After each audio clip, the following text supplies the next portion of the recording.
ministers in Parliament, hear our voices today.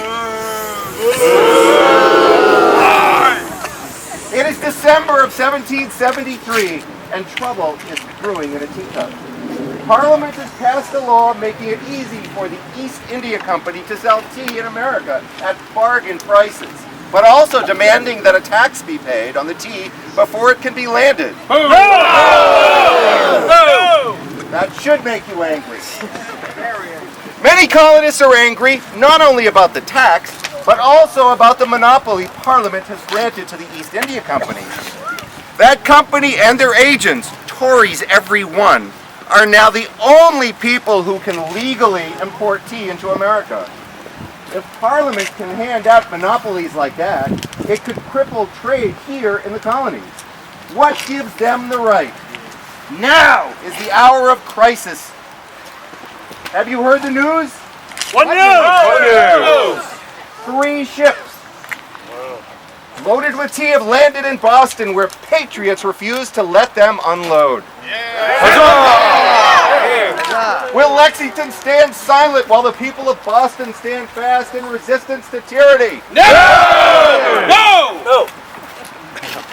And so it is that on December 13th, 1773, we citizens of Lexington are gathered in town and a town meeting to consider Lexington's response to the tea crisis in Boston. A committee has prepared a resolution drafted by Reverend Jonas Clark. Shall we hear from Reverend Clark the contents of this resolution? Yes! Reverend Clark, the floor is yours. From the intelligence transmitted by the Committee of Correspondence in Boston, it appears that the enemies of the rights and liberties of Americans, greatly disappointed in the success of the Revenue Act, are seeking to avail themselves of new and, if possible, yet more detestable measures to distress, enslave, and destroy us.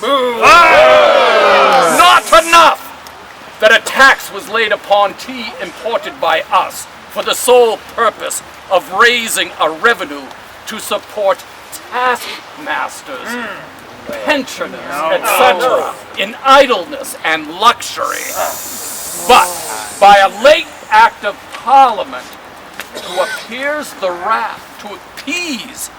the wrath of the East India Company, provision is made for said company to export their teas to America free and discharged from the payment of all duties in England, but liable to all the same in America. We are alarmed at this masterly effort of iniquitous policy, as it has the most gloomy aspect on the trade of these colonies, and gives an opening to the East India Company to monopolize one branch after another, until in process of time they will be the sole merchants in America. Once admit this subtle, wicked, ministerial plan to take place. Once permit this tea, thus imposed upon us by the East India Company, to be landed, received, and vended. The badge of our slavery is fixed.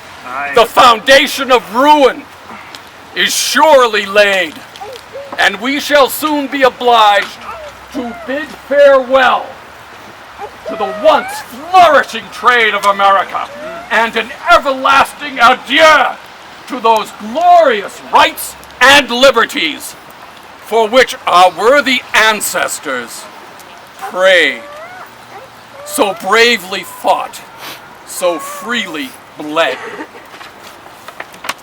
This being the light in which we view these measures, we cannot but be alarmed, especially when we see our danger so great, our ruin so nearly effected. The ship with the detested tribute tea in the harbor.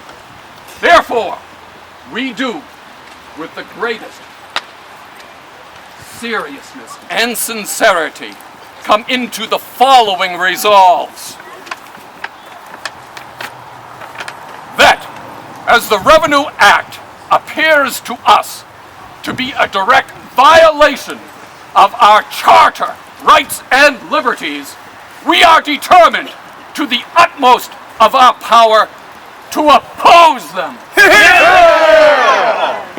That we will not be concerned in landing, receiving, buying, or selling any of the teas sent out by the East India Company for the purpose of raising a revenue in America.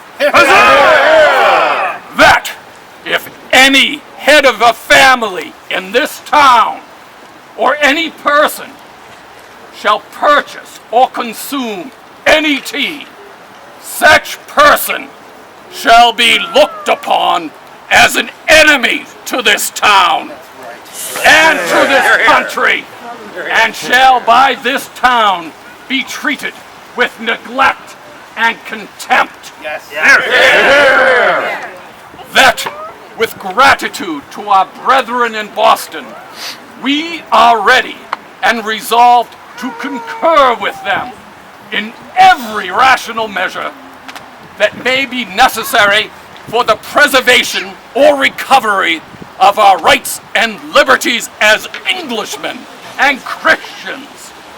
And we trust in God that should the state of our affairs require it, we shall be ready to sacrifice our estates and everything dear in life, yea, and life itself, in support of the common cause.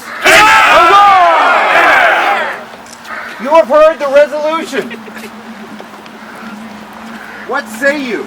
All in favor of passing, say aye. Aye! Opposed? The measure passes. Let's hear 3 cheers. Hip hip! Huzzah! Hip hip! Huzzah! Hip hip! Huzzah! And to show our hearts are truly behind us, let us gather up all the tea in town and consign it to the flames. Let us bring forth the tea from every cupboard and cozy.